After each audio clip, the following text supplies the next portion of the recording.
The marble floors of Riverside Galleria gleamed under the crystal chandeliers as I followed my mother and sister through the main concourse. Black Friday crowds swirled around us, shopping bags from designer stores rustling with each step. My mother's voice carried over the ambient music and chattering shoppers. "I don't know why you insisted on meeting here, Elena," Mom said, adjusting her Burberry scarf. "You know this mall is completely out of your price range." My sister Christine linked her arm through Mom's, her new Cartier bracelet catching the light. "She probably wanted to window shop. See how the other half lives." I smiled softly, running my hand along the brass railing I'd personally selected from an architectural salvage company in Boston 3 years ago. The entire restoration of this 1920s building had taken 18 months and cost $42 million. Every detail, from the restored Art Deco moldings to the imported Italian marble, had required my approval. "I thought it would be nice to spend time together," I said simply. "It's been a while since we all went shopping." Christine laughed, the sound echoing off the vaulted ceiling. "Shopping? Elena, the cheapest store in here is probably that soap boutique, and even their hand wash is $40. Your entire beauty budget couldn't cover one bottle." We passed the fountain in the center courtyard, where water cascaded over bronze sculptures I'd commissioned from an artist in Prague. Children threw pennies while their parents relaxed on the limestone benches surrounding the pool. "There's a Target about 3 miles from here," Mom suggested helpfully. "Much more appropriate for your budget. They're having sales today too." "I'm fine shopping here," I said.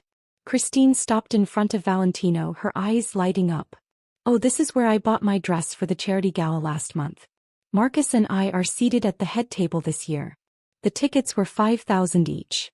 "Your husband is doing so well," Mom gushed. "Senior partner at the firm at only 38. And that house you bought in Riverview Estates. Simply stunning." "Thank you, Mom." Christine studied her reflection in the store window. "We've worked hard to build our lifestyle. The right schools, the right connections, the right neighborhood. It matters." I nodded, remembering the lease negotiation with Valentino's corporate team. They'd wanted prominent window placement and had agreed to a 15-year lease at premium rates. The store alone generated $80,000 in monthly rent. "Elena, what are you standing around for?" Christine turned to me with exaggerated concern. "There's a Marshall's in the strip mall on 5th Street. That's more your speed, isn't it? Last season's clothes at discount prices." "I'm just enjoying the atmosphere," I said. Mom checked her watch, a vintage Rolex that Christine had given her last Christmas. "Well, Christine and I have appointments at Neiman Marcus. They're holding several pieces for us in the VIP suite. Elena, why don't you?" She gestured vaguely toward the lower level. "There's a food court downstairs. Maybe get yourself a pretzel?" "Actually," Christine added, pulling out her wallet, "here's $20. Get yourself something nice for lunch. Consider it an early Christmas present." I looked at the bill she was offering, crisp and new, extended with the kind of pitying expression people reserve for the less fortunate. "That's generous, but I'm fine." "Don't be proud," Mom insisted. "We know things are tight for you. What do you make at that little nonprofit? 30,000? 35? It's admirable work helping poor people plan their finances, but it doesn't pay well." "I manage," I said quietly. Christine tucked the 20 into my jacket pocket anyway. "Use it. And Elena? Maybe don't follow us around today. The stores we're going to, the staff can be judgmental about people who clearly can't afford anything. I'd hate for you to be embarrassed." They walked toward Neiman Marcus, their designer handbags swinging in sync, leaving me standing beside the fountain. I pulled out my phone and checked the text from James, my mall director. "Owner's quarterly walkthrough at 2 p.m. Security flagged some maintenance issues in the north wing." I replied, "Perfect. I'm here now anyway." My phone buzzed again immediately. James's number appeared on the screen. "Ms. Chin? I just saw you on the security cameras. Are those 2 women bothering you? I can have security escort them out if needed." I smiled at the camera discreetly mounted in the decorative crown molding above me. "No, James. That's my mother and sister. They don't know about the mall." Silence on the other end then. "I'm sorry, what?"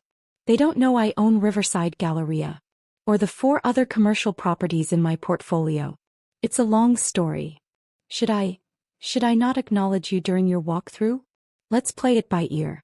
I'll text you when I'm ready. I wandered through the mall, observing operations with the practiced eye of someone who'd spent 3 years transforming a dying shopping center into the most profitable luxury destination in the state. The occupancy rate was 98%, with a waiting list of retailers desperate for space. Average sales per square foot exceeded $2,000, putting Riverside in the top 5% of malls nationally. Near the Gucci store, I overheard 2 sales associates discussing their commission projections for the day. Good. High staff morale was crucial. I made a mental note to approve James's proposal for improved break room facilities. At the Tiffany & Company location, I paused to admire their holiday window display. A winter wonderland featuring actual ice sculptures changed daily.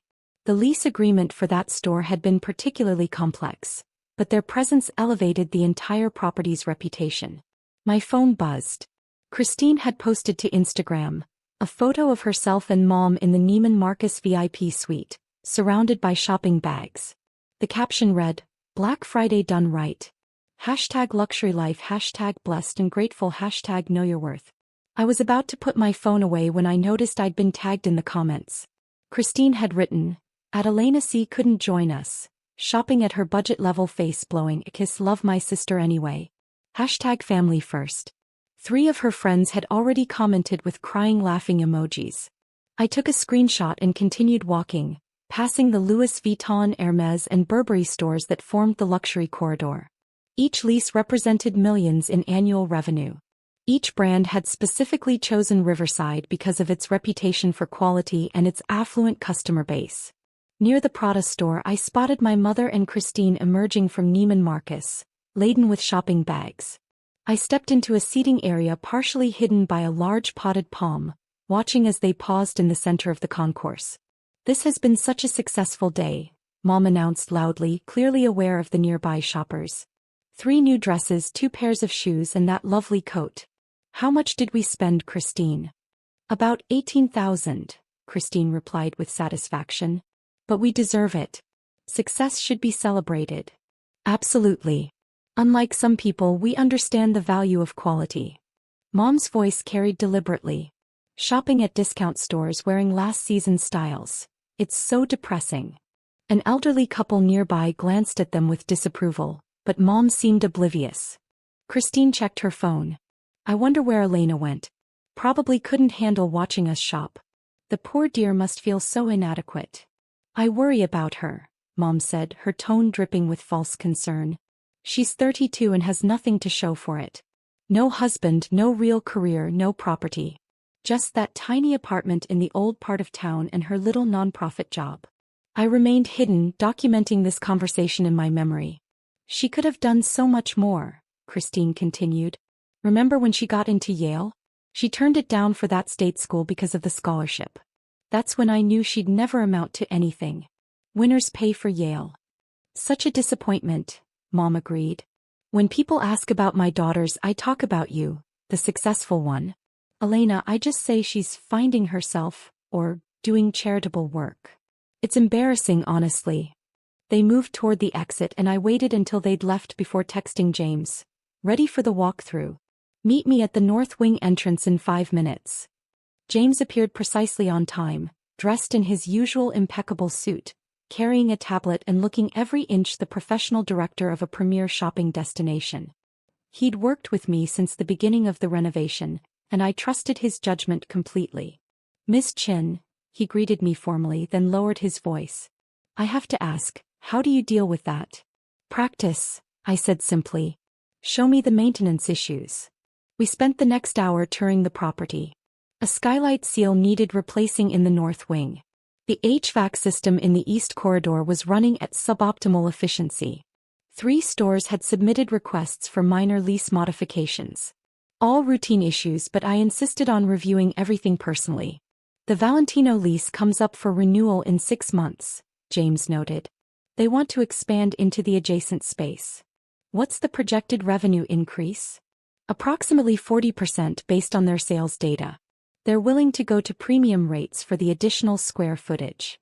"Approve it, but I want final sign-off on the renovation plans. The Art Deco aesthetic must be maintained." We were discussing the proposed expansion when I noticed my mother and Christine re-entering the mall. They'd apparently forgotten something and were heading back toward Neiman Marcus. "James," I said quietly, "I think it's time for that teaching moment I mentioned." He followed my gaze and understanding dawned. "Should I approach them? Let's make it natural. We'll be discussing the lease renewals right here when they pass by." We positioned ourselves near the Hermes store, James holding his tablet prominently. I stood with the relaxed confidence of someone reviewing her property, which was exactly what I was doing. Christine spotted me first. Her eyes widened in surprise, then narrowed with judgment. "Elena? What are you still doing here? I thought you'd have left hours ago." "Just taking care of some business," I said mildly. Mom joined her, looking me up and down with disapproval. "Business? Honey, you can't afford anything here. Stop torturing yourself and go home." James cleared his throat. "Excuse me, I don't mean to interrupt, but—" "We're having a private family conversation," Christine interrupted sharply. "Whatever you're selling, we're not interested." "I'm not selling anything," James said with practiced patience. "I'm James Morrison, director of Riverside Galleria. I was just discussing property management with—" "Property management?" Christine laughed. "Elena works at a nonprofit helping poor people balance their checkbooks. She doesn't know anything about property management."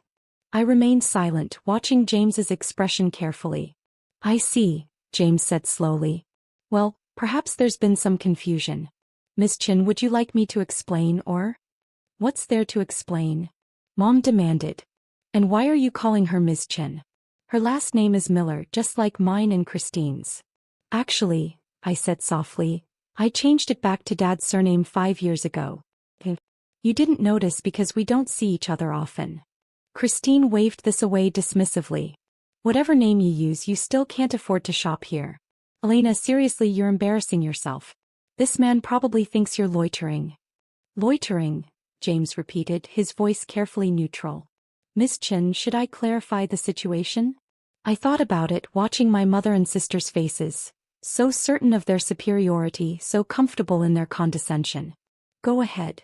James turned to face them fully, his professional demeanor firmly in place. "I'm confused about something. You're saying that Miss Chin works at a nonprofit and can't afford to shop here." "Obviously," Christine said with exaggerated patience. "Look at her. She's wearing Target clothes and carrying a purse from TJ Maxx." "Actually, this purse is from Brunello Cucinelli," I corrected quietly. "It cost $3,000. I just prefer subtle designs." Christine's laugh was ugly. "You expect us to believe you spent $3,000 on that plain bag? Elena, lying about money is just sad." "I'm not lying. And I didn't spend money on it. The designer sent it as a thank you gift when I approved their store lease." The words hung in the air for a moment. Mom's expression shifted from condescension to confusion. "What are you talking about?" James pulled up his tablet, turning it so they could see the screen. "Ms. Elena Chin is the owner of Riverside Galleria. She purchased the property 3 years ago for $42 million, invested an additional $28 million in renovations, and has increased the property value to approximately $190 million. Silence. Christine stared at the tablet, where my name appeared at the top of the ownership documents. That's not possible." "I assure you it's quite possible," James continued. "Ms. Chin owns this mall outright, along with 4 other commercial properties in the region. Her total portfolio value exceeds $300 million. Mom groped for the nearest bench, sitting down heavily. $300 million? This can't be real, Christine insisted. Elena works at a nonprofit. She lives in a tiny apartment. She drives a Honda. I work part-time at the nonprofit because I believe in their mission, I explained calmly. I live in a brownstone I renovated in the historic district. It's 4,000 square feet and worth about $3 million. And I drive a Honda because it's reliable and I don't need to impress anyone. But Mom's voice was faint. You turned down Yale because you couldn't afford it. I turned down Yale because the state school offered me a full scholarship plus a stipend, and I wanted to graduate debt-free so I could start investing immediately. By the time I was 25, I'd purchased my first commercial property, a small office building I renovated and flipped. I used those profits to buy a strip mall, then another. Riverside was my fifth acquisition. James added helpfully, Miss Chin is rather well known in commercial real estate circles. She gave the keynote address at the National Property Developers Conference last year. Christine's face had gone pale. Why didn't you tell us? When would I have told you? I asked. At Christmas 3 years ago when you spent the entire dinner explaining why my life was a failure? Or at your wedding when you seated me at the kids' table because you didn't want your successful friends to know about your disappointing sister? Mom found her voice. That's not fair, Elena. We didn't know. Exactly, I interrupted, my tone still calm but firm. You didn't know and you didn't care to know. You saw my job title and my car and made assumptions about my worth as a person. But you let us believe, Christine started. I let you believe what you chose to believe, I corrected. I never lied about my circumstances. I simply didn't perform my success in ways you recognized as valuable. James's phone buzzed. He glanced at it, then at me. Miss Chin, the Versace corporate team is here early for their meeting. They're waiting in the executive conference room. Thank you, James. I'll be there in a moment. Wait, Mom said desperately. You're meeting with Versace? Their lease is up for renewal. They want to expand their current space by 40%. I checked my watch. I really do need to go. This meeting has been illuminating. Christine grabbed my arm as I turned to leave. Elena, wait. I don't understand. If you're this successful, why do you dress so plainly? Why do you work at a nonprofit? Why don't you live like you have money? I gently removed her hand from my arm.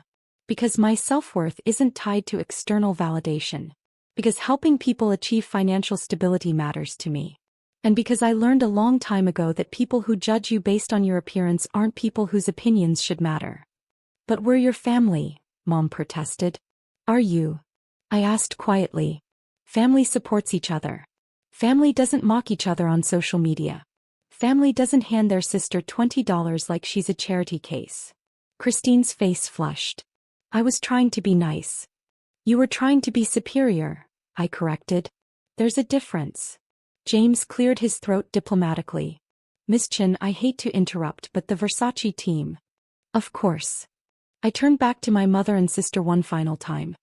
You're welcome to continue shopping here. All customers are valued at Riverside Galleria, regardless of how much money they have or what they're wearing. That's the culture I've built. Elena, please, Mom said, tears forming. Can we talk about this? We just did talk about it. What you mean is, can you explain away 3 decades of treating me like I was less than because I didn't match your definition of success? I smiled sadly. I need to go to my meeting. James will validate your parking on the way out. I walked away, hearing Christine's voice behind me. This is insane. She can't just, we're her family. James caught up to me near the executive elevator.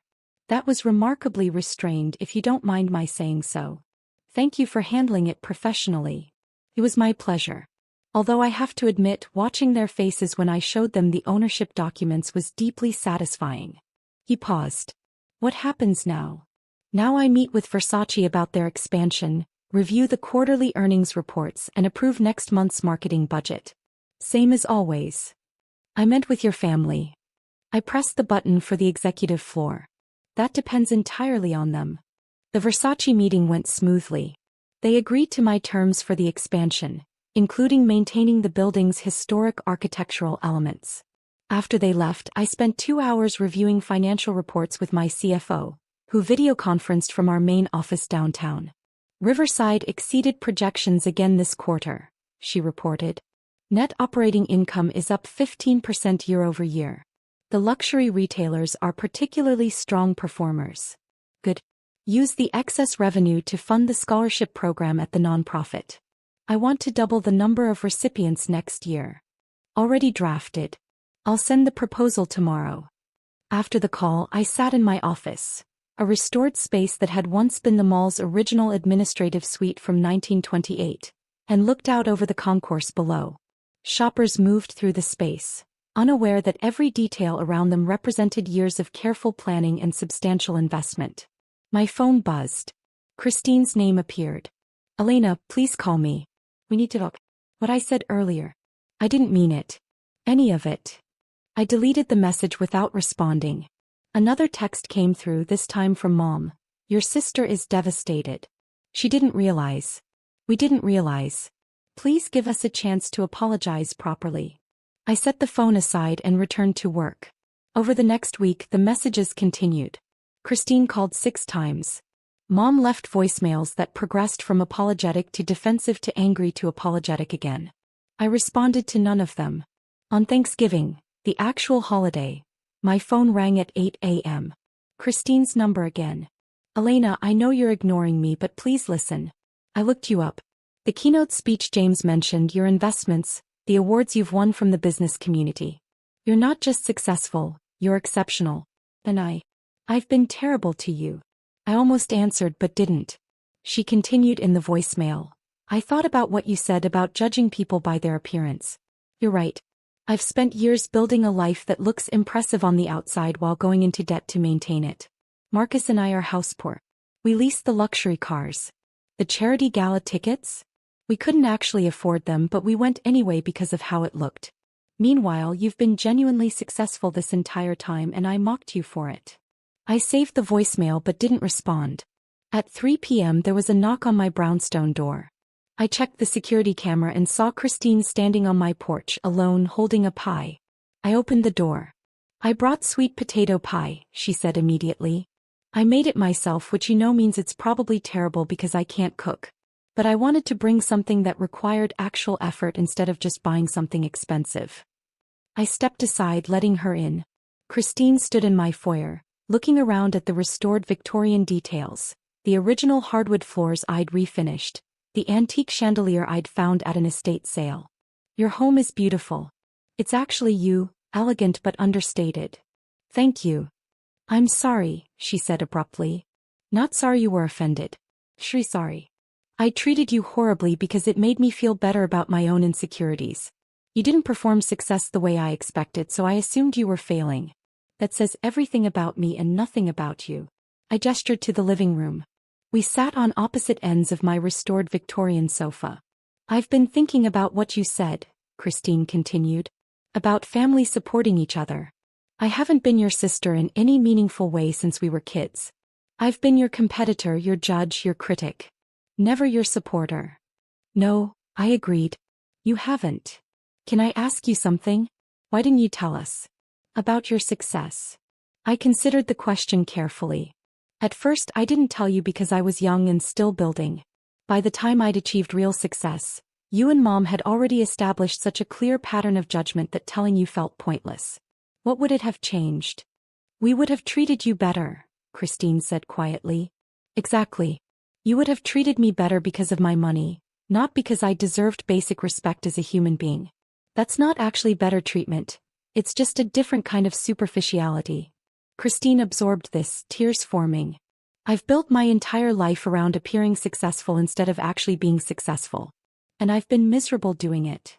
Then change. How? I'm in debt up to my eyeballs. Marcus and I fight about money constantly. We're about to declare bankruptcy, but we're still pretending everything's fine because we can't face the embarrassment. I pulled out my phone and made a note. Come to the nonprofit Monday morning. 9 a.m. We'll go over your finances and create a realistic plan. No judgment, just practical help. You do that? After everything. The nonprofit helps people in financial crisis regardless of their background. That includes family members who've been terrible to me. I paused. But Christine, I'm helping you as a financial counselor, not as your sister. You'll need to earn the sister relationship back. That takes time. I understand. She wiped her eyes. What about Mom? What about her? She wants to apologize too. She's afraid you'll never speak to her again. I'll speak to her again. When she's ready to actually examine why she treated me the way she did, instead of just apologizing because she found out I'm wealthy. Christine nodded slowly. That's fair. We sat in silence for a moment, then Christine laughed wetly. You know what's funny? I posted about my Neiman Marcus shopping trip on Instagram. Spent $18,000 I didn't have on clothes I don't need to impress people I don't like. Meanwhile, you actually own the mall I was shopping in. It is somewhat ironic. Can I ask one more thing? The $20 I tried to give you. I donated it to the nonprofit's holiday fund. Someone will have a better Thanksgiving because of it. Christine's face crumpled. I'm so sorry, Elena. For everything. I know. Now let's see if that pie is as terrible as you think. It was, in fact, pretty terrible. But we ate it anyway. Over the next months, things slowly changed. Christine came to the nonprofit every week, working with one of my counselors to address her debt. She and Marcus sold the house they couldn't afford and moved into a modest condo. She stopped posting about luxury purchases on social media and started posting about her journey toward financial health. Mom took longer. She sent gifts I returned. She wrote letters I filed away unread. Finally, 6 months after the mall incident, she showed up at the nonprofit's office. I'd like to volunteer, she announced. If you'll have me. I looked up from the budget I was reviewing. Why? Because I've spent 6 months thinking about what you said. About judging people by their appearance and their job titles. I've done that my whole life, and it made me a terrible mother to you. She sat down across from my desk without being invited. I don't know how to fix what I broke, Elena. But I want to try. Volunteering here won't fix our relationship. I know. But maybe it'll help me understand why you chose this work over flaunting your wealth. And maybe eventually you'll believe that I'm sorry for the right reasons. I studied her face, seeing genuine remorse instead of performative apology. We need help with tax preparation assistance.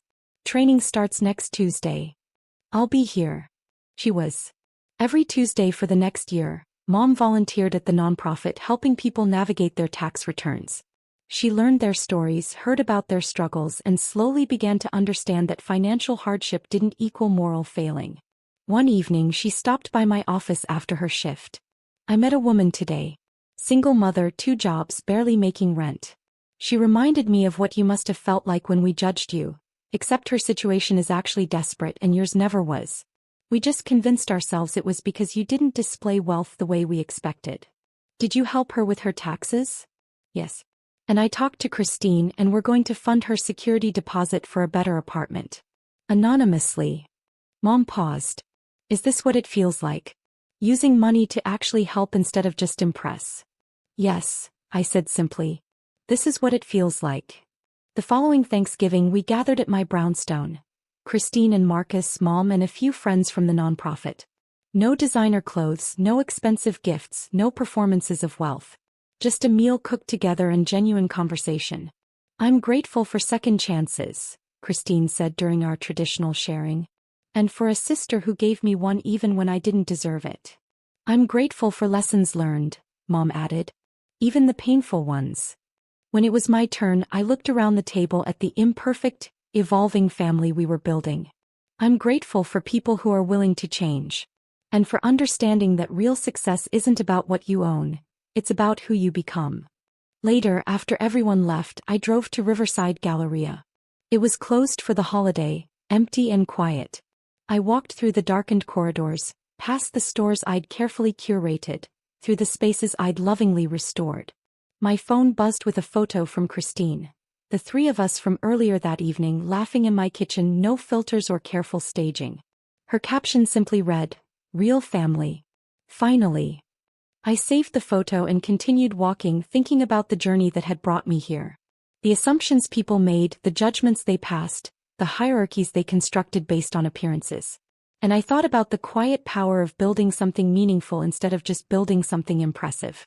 Of choosing substance over style. Of understanding that the people who judge you by your bank balance aren't people whose opinions should matter.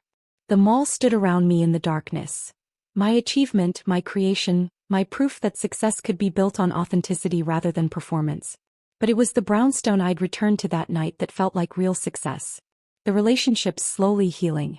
The family learning to see beyond surfaces. The understanding that wealth meant nothing without integrity. I locked up the mall and drove home, ready to start building the next chapter. One where the people I loved finally understood that the greatest luxury wasn't what you could buy. It was who you chose to be when no one was watching. And that, I'd finally taught them, was the only kind of wealth that actually mattered.